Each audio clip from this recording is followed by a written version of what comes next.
Yeah, that's right. We are back in the back garden. And today I thought I'd bring you a video with a bit of a difference. I've had a few requests to do a board quiver video, and I've sort of taken that quite literally, and I've decided to do all of the boards that I've ever ridden. I've done this in a sort of chronological order, so I thought it'd be good to go back, see where my board riding journey started out, go through each individual board, a little bit of a story behind it, how I use it. And I'm wondering whether perhaps this might inspire you to give a different type of board riding a go, or maybe see a bit of time in your leisure window that could be filled with something a little bit more exciting. So without further ado, enough of my yakking, let's get over to board number one. So this is my windsurfing board. It is an RRD Freestyle Wave 95, and windsurfing was my first board riding experience. I remember getting on a board, sheeting in the sail, and it taking off onto the plane, and I came off a gibbering wreck. Knees were knocking. That was probably my first adrenaline rush, and I was hooked on windsurfing from that point onwards. I was lucky to compete at windsurfing and also travel around the world and teach windsurfing at various locations. So I've got my windsurfing quiver down to one board now, because I don't do an awful lot of windsurfing, but I do still reserve the right when the conditions are sweet as a nut to go out on the old windsurfing board. So this one's just got the usual wave riding setup. I use it in the waves if possible. If not, it's quite fun to go around for a burn on the windsurfer.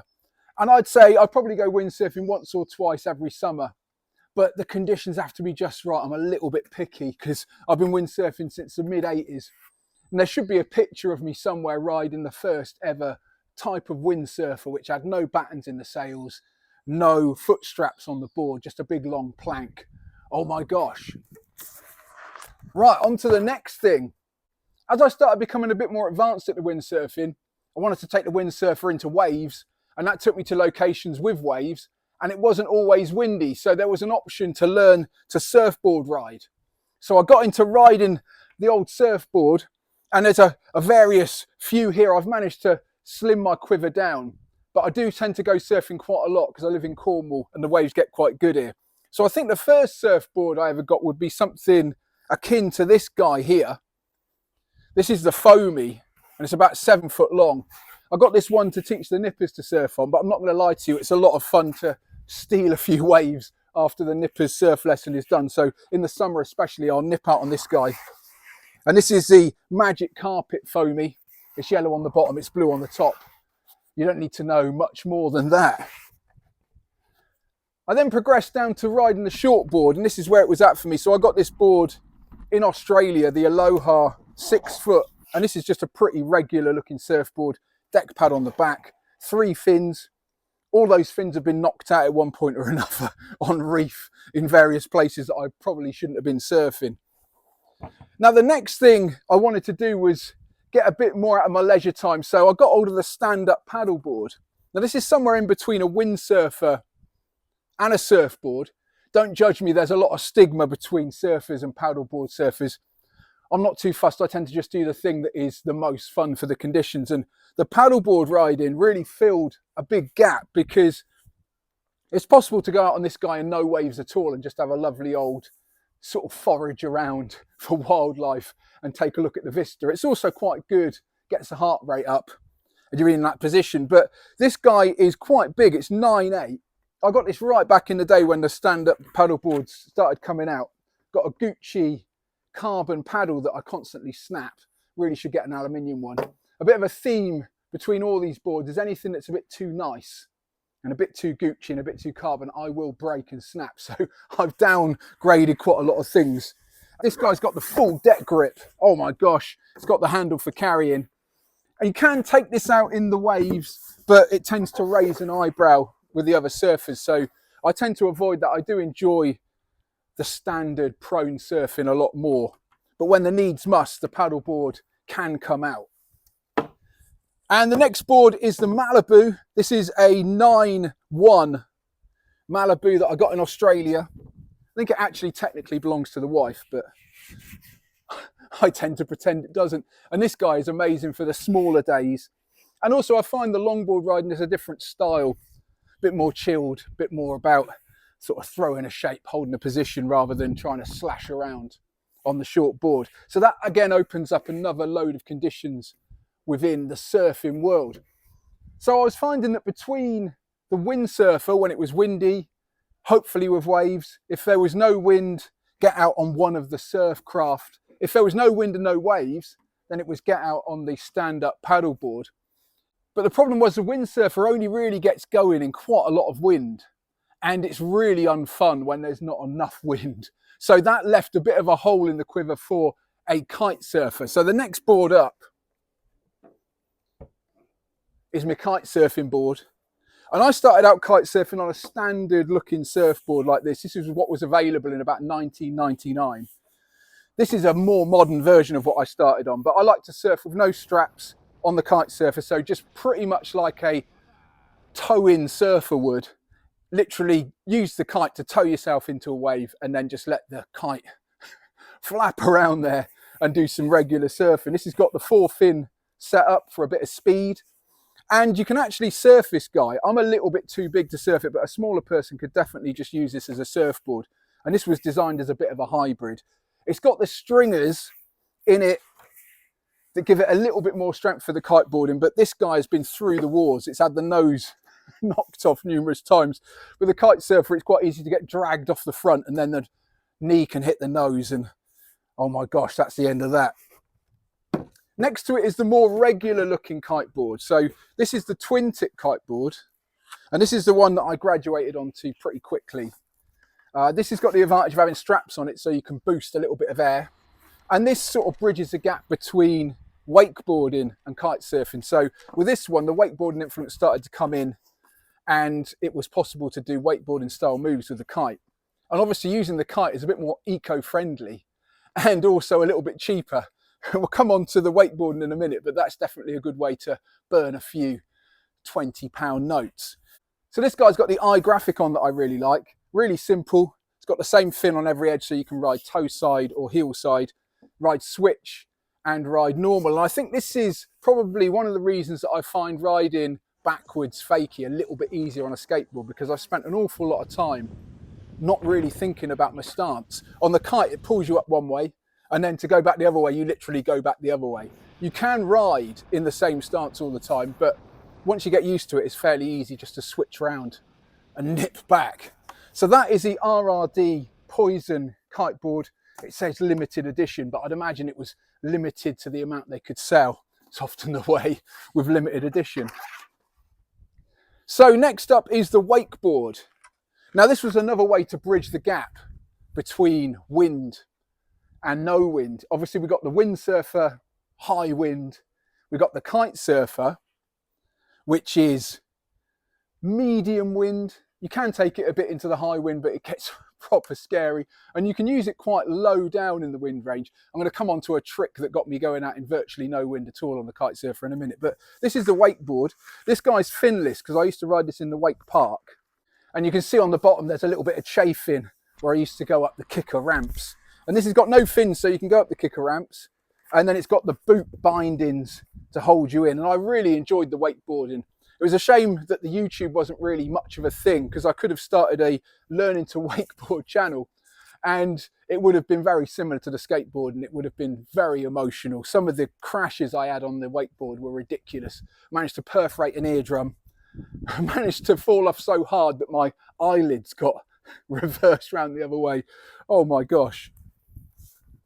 Okay, so a little trick to getting out on the kite surfer a bit earlier was the foil board. So this is one of the first foil boards that came out by the Slingshot company. And this is pretty old school compared to the modern foils. It's just made out of your normal glass fibre material, and all of the bits and bobs are made out of heavy duty aluminium, which is great for me. I wouldn't get a carbon fibre foil, I don't think, because I would find a way to break it. And this is crudely screwed into this stubby looking board made out of bamboo. And you can see I've ripped this out of here once already, but it got nicely repaired. So this is perfect again. And then on the top, I just go with a simple 2-strap arrangement. Obviously, the design of this board is neither here nor there because it's out of the water when it's up on the hydrofoil. And I had loads of fun trying to learn to do this. This was quite a sort of knockback in my confidence because I considered myself fairly good at kite surfing when I got this guy. And then this was sort of kite surfing related, and I'd get on it and I'd be absolutely nowhere. When you're learning to ride the foil, anybody who's tried to learn it will know you do a bit of a sort of dolphin dance where you're trying to correct the lift of the foil and you overcorrect all the time. So the foil goes up and you think, crikey, I'm up. And then you put your weight on the front foot to get it to go down. And then you do it too much and that goes down and the board hits the water. And then you think, oh, I'd like to go back up again.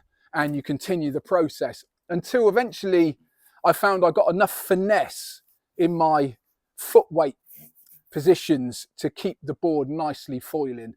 And I really enjoyed the process. The emotional dismount on this one is ridiculous because it goes proper fast. And then when this fin comes too far out, it cavitates, it loses all its lift and you just get flung off the front. Again, it's eardrums and eyelids. Oh my gosh. Let's place this guy back over here. So another low wind option with the kite is the land board. Now this guy was invented for mountain boarding. Again, this is an old design, but it works particularly well with the kite on land. I did a video about using the kite with this mountain board down at Quiver Beach, and it really is a lot of fun. I've also drilled the nose out there so you can use it with a windsurfing sail, and it works really well with a windsurfing sail, but I'd say the kite surfer is the ticket. I use it with straps when I've got the kite on just to hold myself on the board.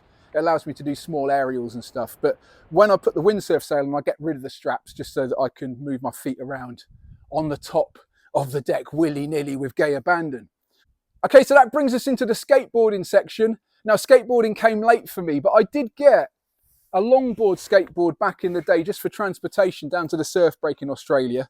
And this is a Sector 9 longboard. I sort of customized it myself. I did these cutouts, which I don't think are really that necessary, but they look okay, and it hasn't managed to compromise the rigidity of the board. Also did this sort of wave design in the grip tape. Oh my gosh, this has got massive wheels on it, and they've got very soft durometers so you can go down the pavements. I didn't know anything about skateboarding. I didn't really learn any skateboarding moves. I could literally push it, steer it, and then when I got somewhere, I just pick it up. I couldn't drop off curbs, obviously couldn't ollie. I think you could take this guy into the skate park. I've never tried. It might be an interesting video to take this big longboard in there. It has got a kicktail on it, so who knows what could be accomplished. But that is my first foray into skateboarding. Next up, we've got the electric skateboard. Now, this was sent to me, and I did a review of it on the channel. I did a couple of different videos. And this guy is absolutely amazing. It can get up to 50 kilometers an hour when it's on pro mode. And I have to admit, I just use this one to go and get the milk from the shops. It's so quick and easy. I just jump on it. It's like a magic carpet up to the shops, grab the milk, and then magic carpet back. I'm back in no time. And it all works seamlessly. I charge it up. It goes for quite a long way, and I can't wait to get it back out this summer. I don't usually take it out in the rain because that can really mess with all of the stuff. But yeah, that guy will be making an appearance again very soon. Okay, next up we've got the surf skate. And again, the surf skate is a polarizer in terms of skateboarders. There seems to be an emerging scene of skateboarders that poke fun at surf skaters. When I got this surf skate, there wasn't really that scene at all. It was quite a new thing. And this has got the big wheels on it, 78A. Again, it's a brilliant cruiser on the pavement. And because of the wobbly front truck, I find I don't need to kick off, so I can just pump and carve, and that builds a speed, and that can be quite liberating instead of having to constantly change your feet all the time. Under the banner of saving a bit of time, I've limited the skateboard selection to one per discipline. So I've got a few more snuck away for each discipline. But this one is the longboard, and this is suited to sort of downhill bombing and also downhill sliding. I've also done a few videos where I take this guy into the bowl, and it works exceptionally well. It's got a slightly longer wheelbase at 17 inches, which is 2 inches longer than my regular wheelbase that I use. And this is made out of the flight board construction. It's a really nice board to ride. It's 9 inches. I find it really comfortable. It's got the 169 trucks on. It's also got risers so you can carve it nice and hard, and big 60mm wheels. So that is a really fun one, and I try and get out on that guy, do a bit of sliding, Oh my gosh. Next up, we've got the vert skateboard. So I've got a vert skateboarding setup just because it is a little bit particular to the discipline. I like to ride the trucks nice and tight because on the vert ramp, I tend to find I'm going the fastest I've ever gone on a skateboard. And slightly bigger wheels tend to suit the vert riding. This has also got a popsicle shape that I don't usually ride, but I find for some reason this works nice on the vert ramp. And it seems to be what all the modern vert riders ride. And this is the Jimmy Wilkins model. And Jimmy Wilkins is my personal hero. He's probably my favourite skateboarder of all time. Fills me with joy watching Jimmy Wilkins ride. So it seemed like the obvious option when buying a vert board. I think I could ride my other boards on the vert ramp, but it gets a bit tiresome tightening the trucks all the time and changing things around. So I find just having one ready to go is good. Okay, that brings me on to my regular day-to-day skateboarding setup. This is the Andy Anderson 9-inch deck. Regular viewers will know all about this. I've got the independent trucks. They're set so I can carve around the bowl. I also take on a little bit of street and curb stuff with this. It tends to work for everything. It feels quite nice as a cruiser, but the wheels are 99A, so just going along the street, they rattle a bit and they can get a bit of a stone underneath, get bucked off. So that is the regular skateboarding setup that I use most of the time. Okay, we're starting to come to the end. This one is the one I've got set up for flatland and more street stuff. And it also works on the smaller mini ramp. And this is the double-ended symmetrical deck Andy Anderson. This is slightly smaller at 8.75. And I've got the mini logo trucks on, which I find turn really nicely, but they're really low profile. So I find it builds a bit of confidence having a board that's low to the ground, especially if I'm trying other bits and bobs that aren't so bowl orientated. And this has got the 54mm Spitfire wheels on, so a bit smaller in the wheels. And every so often I'll crack this one out, especially if it's a smaller mini ramp or if I'm working on something that's a little bit more throw around. Okay, to finish up, I've got my original 1970s deck. Now I think the modern name for these is a polarizer. They're dead small. They sort of limit you to carving around, but I find this one really liberating. I'm not going to lie to you, it's pretty hard to skate. I did a video on taking this one into the bowl to try and get a bit of empathy for those original 70s bowl riders and how hard it was. And oh my gosh, I've got some trucks that are not a million miles away from what the original trucks would have been. These are sort of modelled on a roller skater's truck.